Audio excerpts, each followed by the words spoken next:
guys, welcome back to my channel. Welcome to my messy workshop. Today I will be showing you how I achieved this layered paint technique on this, I've been calling it a beachy boho barn table because I really can't determine what style it actually is. It was a lot of fun, that's all I know.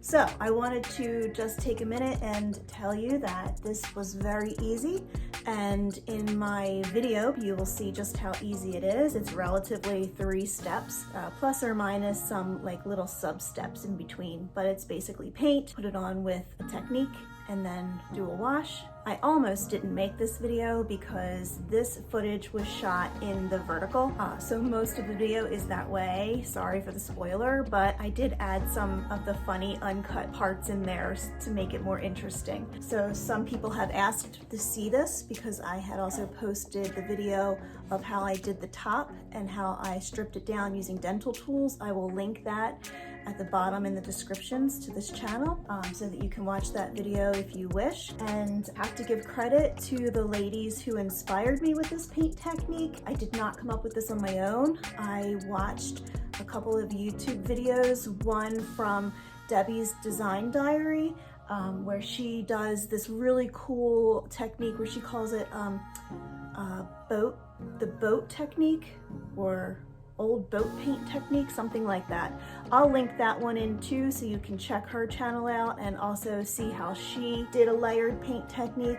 I was also inspired by a gal from, her channel is The Purple Iris, I believe her name is Dionne Woods. She loves to use a putty knife to do painting, so that's what I did here. I used a putty knife.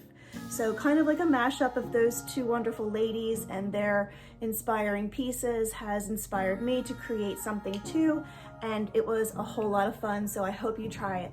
If you like this channel, please give me the thumbs up, subscribe, pass it on to a few friends. My intention is to be inspiring to people who don't think they have enough mojo to be creative, or have always said, you know, I want to do that, but I can't do that. Well, you know, you just got to pick it up and try. So anyway, if in fact I have inspired you in the slightest little bit, then please subscribe to my channel so you don't miss any content, because I will keep inspiring. Happy Memorial Day. Watch the video. It's a lot of fun. Let's get into this. Okay, step 1, clean your piece. I use the TSP cleaner that I can get from the Ace Hardware. I love to shop local, and this is my local hardware store. So it's really important to clean your piece so that you can see whether or not you're going to have bleed through in some areas. You'll see the tannins will deposit themselves on the rag as you're cleaning it. And also it's good because you want to have a good bond. And the paint that I'm using is the DIY paint from Debi's line. You can get it at DIY A Go-Go. It has a really good bond naturally, but it really is wonderful to clean your piece first. Step 2, the color we'll be using for the base is Old 57 by the DIY brand. The putty knife here, I use that to just smear it on. What you can't see, which I didn't realize the camera wasn't pointed down low enough to show you, I used the paint off of the inner lid because that is where it usually gets nice and dry. The whole object here is to, oh, there you go, the inner lid. So that's dry paint. It's all clumpy. It's a clay-based paint. It's kind of like you're sculpting a little bit. The reason being is because you want it to have texture. You want all of the other layers that are going to come next to have something to sit on top of.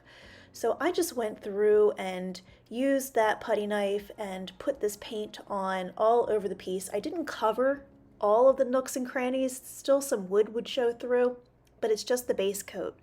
So that was okay for me because I knew that I would be covering it up again with some more colors and a wash. So eventually the whole piece would be covered. But in the beginning, you don't really need to worry about that too much. The whole idea is that you get that paint on there and you make sure it's nice and clumpy so that the other paint has a place to stick. I went ahead and used a 2-inch natural bristle brush to smooth out everything after the first coat was on. I just used it to knock back some of the bigger peaks and just kind of feather it in here and there.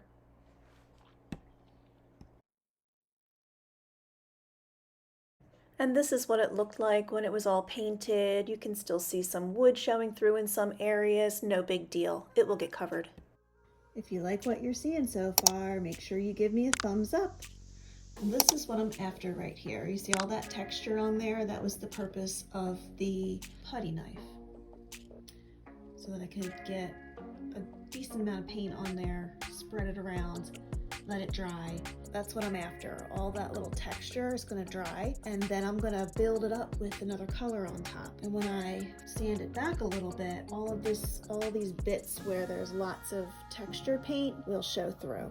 All right, guys, happy Friday, everybody. It's Friday, and it's the weekend, so cheers. And I'm going to put some new layer of paint on here. I'm so excited, I got a new light. I'm so totally stoked. Anyway, you should be able to see what I'm doing now. DIY paint, this is White Swan. I only have a little bit left in here, which is perfect because I want it to be kind of thick and I want it to be clay-like. So I'm just gonna go and add some white. Again, I'm gonna use my palette knife. I'm gonna use the palette knife for most of this project. I just come back through with the natural bristle oval 2-inch brush after this dries a little bit and just kind of smooth it out. I'm just going to put it in some random spots and build up some texture. I can't even tell you how excited I am about this light. Alright guys, I know you think I lost my mind, but I added blue to this.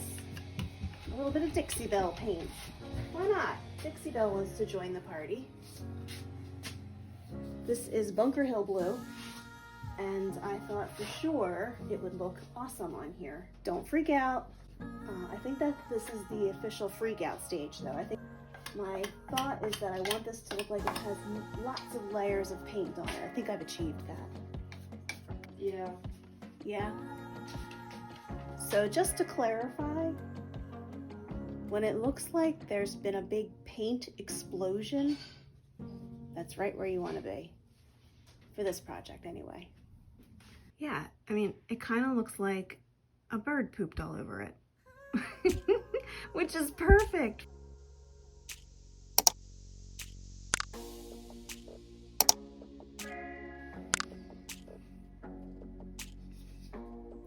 Same old White Swan that I've been scraping out of the bottom of. This is Apothecary. A little bit of greenish gray. I was gonna go for a white, but my husband promised, he has been in my ear. He says, I see a sea green color on top of that. I'm gonna go with it because sometimes he has good ideas. Sometimes. Almost to step 3, guys. I am mixing a custom color here for the wash. The wash is step 3. So after you're satisfied with your colors and all of the spastic swatches of random applications, whenever you're satisfied with that, then the wash is the last layer of paint. And here I'm just kind of playing and putting in all kinds of stuff. In the end, it all looked like the same color I started with to begin with, which was Apothecary. Here's step 3. The final wash. You want it to be pretty liquidy. You don't want it to be thick enough to cover up all of the base layers. You just want to wash it on so that it's real runny and the paint underneath will kind of peek through a little bit, but you are going to cover the entire piece with this wash and then let it dry.